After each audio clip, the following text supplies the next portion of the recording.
Let me take you back to ancient Rome in the 3rd century BCE. Rome was fighting for survival in one of the most intense wars it had ever faced, the Punic Wars. But one man would rise from the chaos and go on to change the fate of his people. His name?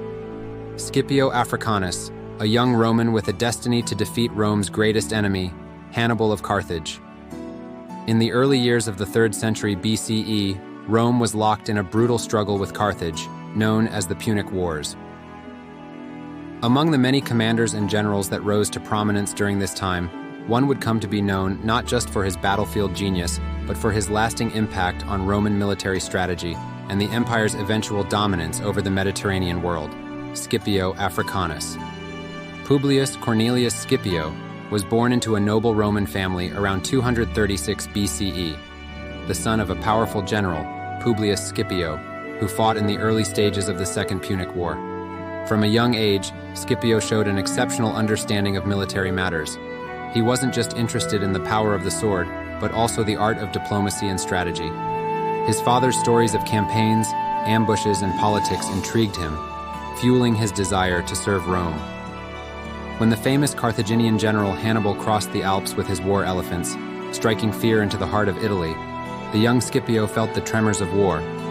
Hannibal's bold invasion and decisive victories at battles like Cannae sent shockwaves through Rome. Thousands of Romans had died, and many believed Hannibal was an unstoppable force. But Scipio, even as a young man, had other thoughts. At the age of 18, Scipio fought alongside his father during the Battle of Ticinus in 218 BCE, where he famously saved his father's life in a bold counterattack. This heroic act earned him a reputation among the legions, and as the war with Carthage intensified, Scipio's tactical insight became more apparent. After his father's death in battle, Scipio requested command of Roman forces in Spain.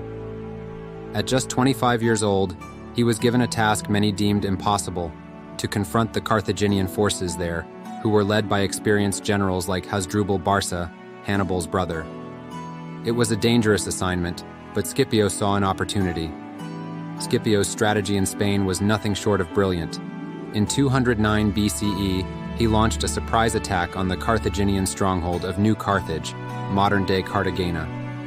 The city, believed to be nearly impregnable, was taken in a daring assault that involved exploiting a hidden lagoon to attack from an unexpected direction. Scipio's genius lay in his ability to read the battlefield, but even more in his ability to inspire loyalty and courage in his men. With New Carthage captured, Scipio's reputation soared, and he began to systematically dismantle Carthaginian power in Spain. But Scipio's ambitions were even greater. He had studied Hannibal's campaigns, learning from both his victories and his failures.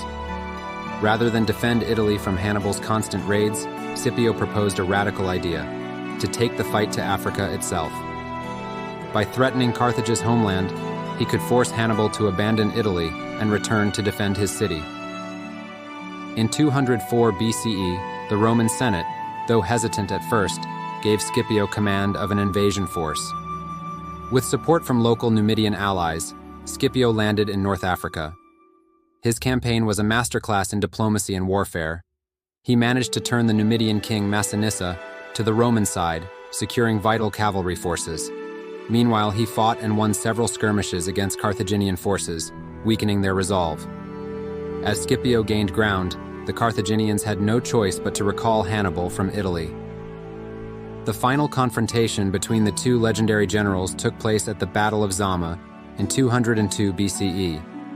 Scipio, knowing Hannibal's tactics well, prepared his forces meticulously.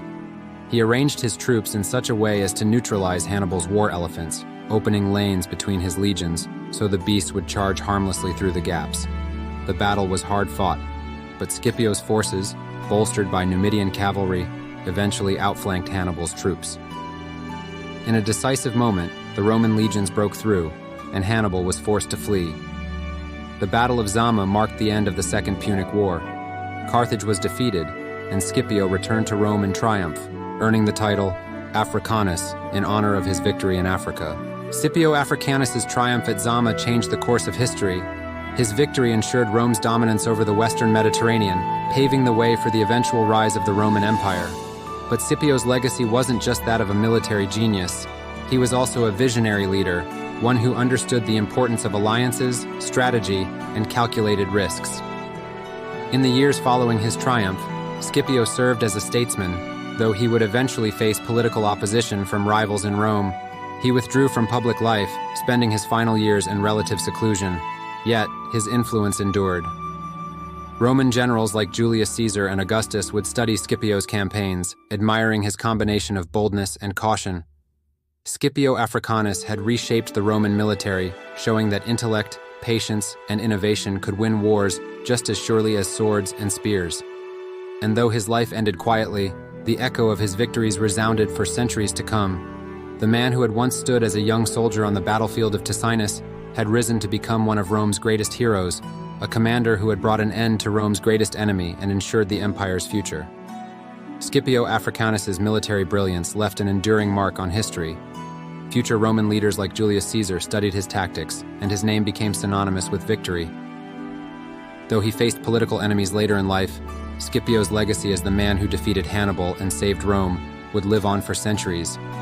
So that's the story of Scipio Africanus, the Roman hero who dared to dream big, fight smart, and change history.